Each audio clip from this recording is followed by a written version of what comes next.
Why is Article 143 in news again?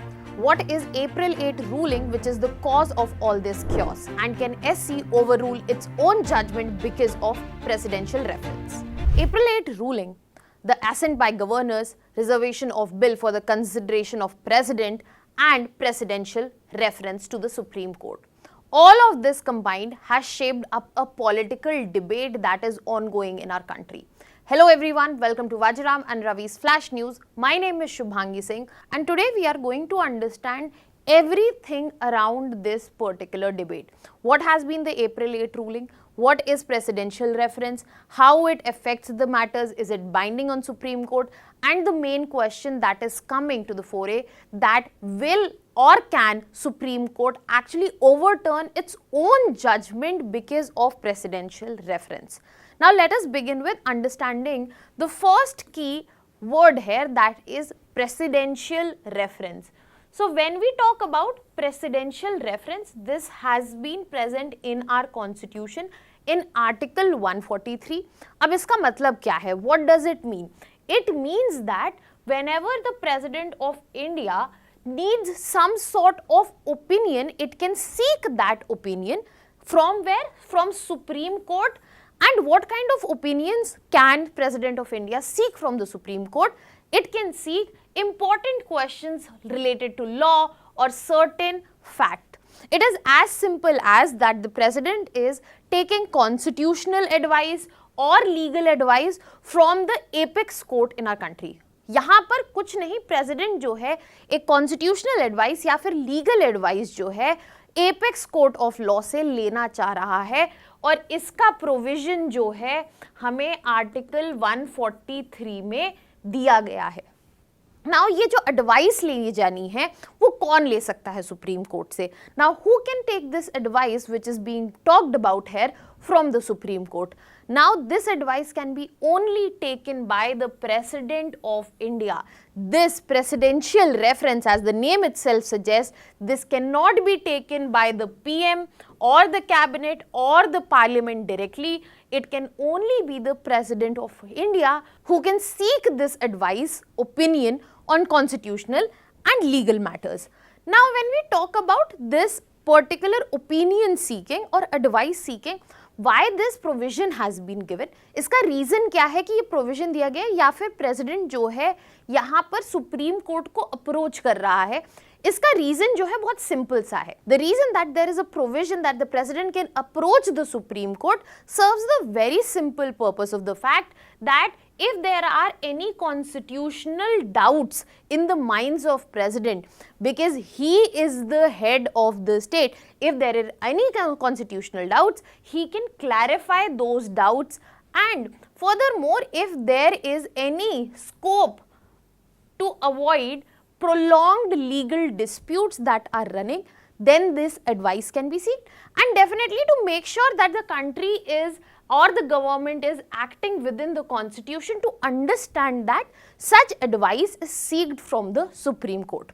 Now in this presidential reference, we have understood one side, that why or how the president can seek the advice, on what matters they can seek the advice, and what is the purpose of it. What about the other party?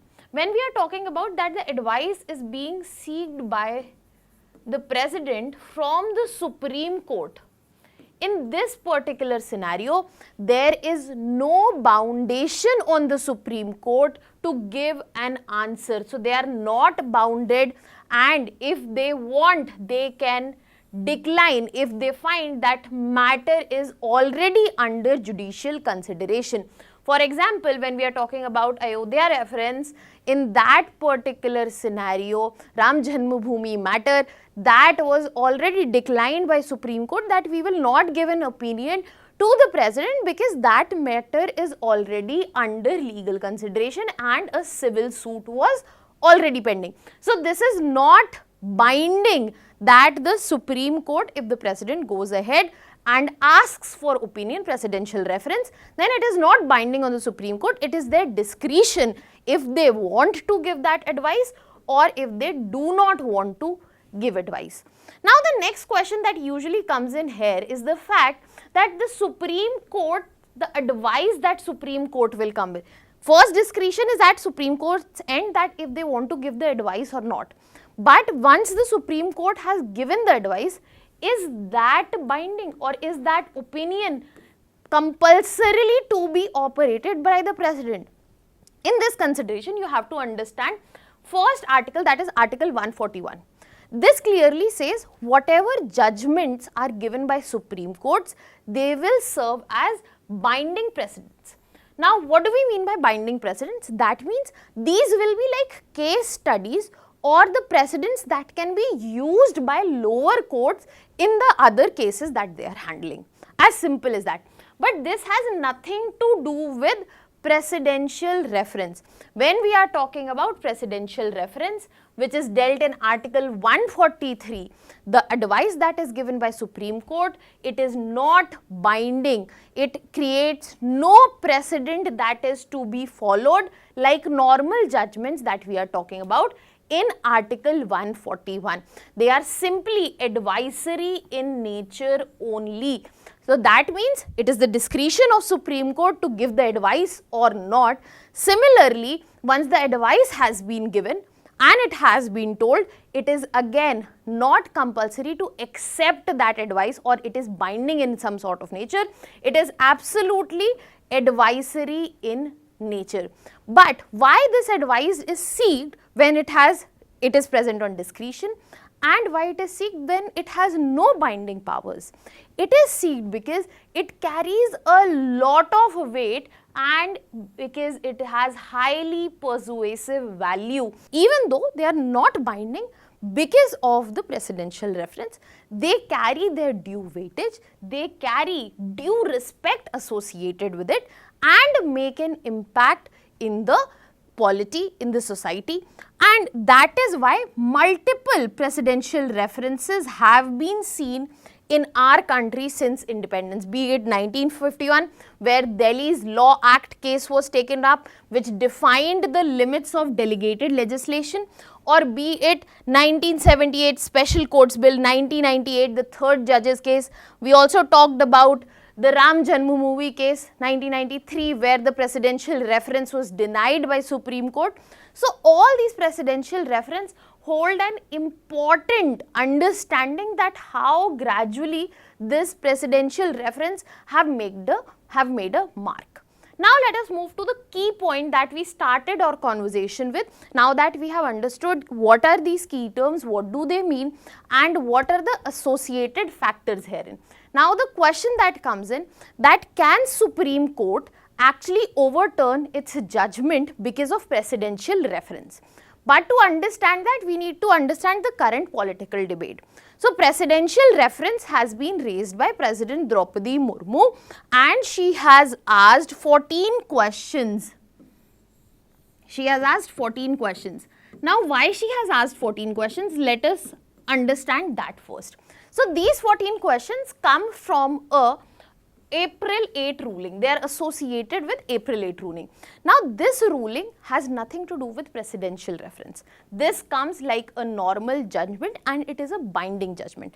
Now this was a case between Tamil Nadu government versus Governor R.N. Ravi, and the main issue was that the governor was not giving assent to bills, and herein there were 10 state bills which were pending, and later they were said that they are reserved for President to take into consideration.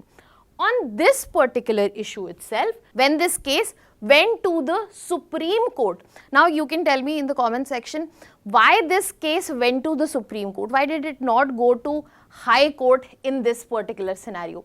In this case, when it went to Supreme Court, the Supreme Court gave a clear ruling that if the governor is holding assent to bill, that means it is illegal.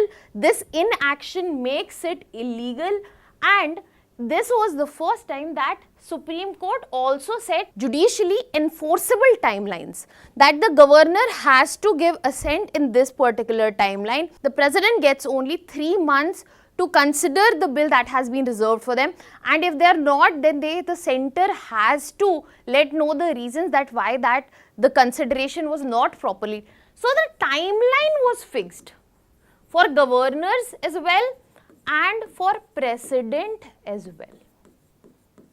That means as soon as the timeline is fixed for the assent of bills, you have to understand it directly impacts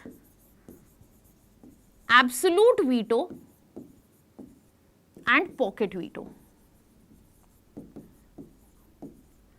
Now, here's another question for you. As per as constitutional provision, do you think we have both of these vetoes present in our provisions? And if they are not, what is the reason behind it? Now, when you are putting it in the comment section, also put in which cases absolute veto is applicable and in which cases pocket veto is applicable. But in this scenario, as soon as the timeline comes in, the scope for this is diminished, it is finished. And in that is why the presidential reference has been raised by President Draupadi Murmu, where the 14 questions are regarding the assent given to bills as per Article 200. Now, just after this ruling and the presidential reference that was raised, now our president has asked for Supreme Court's opinion on the 14 questions regarding the powers of governor and president, and we have to understand the main key question and the answer to it. This is an advisory process and this will not impact the judgment. It will not lead to overturning of any sort of judgment. Why? We have just established the fact that presidential reference is only advisory in nature. It has no legal appeal associated with it, and it is at the discretion of Supreme Court if it also wants to give advice or not, and then if President wants to accept that advice or not. So it has no nature of legal appeal. That is why it will not result in overturning of the April 8 judgment that was given by Supreme Court. Now your question is, if that cannot be overturned, then what can be done? There are a few options that can be taken up. For example, review petition. Review petition allows to be filed in 30 days and that the judgment that has been given, that can be reviewed. There is another option, that is curative petition. That is a last resort, but in the cases where there has been severe harm to justice, severe injustice done, and it is very rare and a last resort, which is not going to be applicable in this very case itself. So the only option is review petition. Now what is the whole debate about? The debate is because of the confusion of the provisions, and it has led to the idea that the court can overrule its own judgment. It is the opposition and legal experts, they are saying that the union government is using presidential reference to challenge an unfavorable judgment, and it is being seen that they are trying to bypass review or curative route, that they are changing or they are challenging or they are trying to affect the SC judgment or trying to overrule it. That is why there has been so much political conversation about it. But this judgment cannot be overruled just on the basis of presidential reference, because there are limitations to court, because they cannot review or reverse any ruling through Article 143 through presidential reference.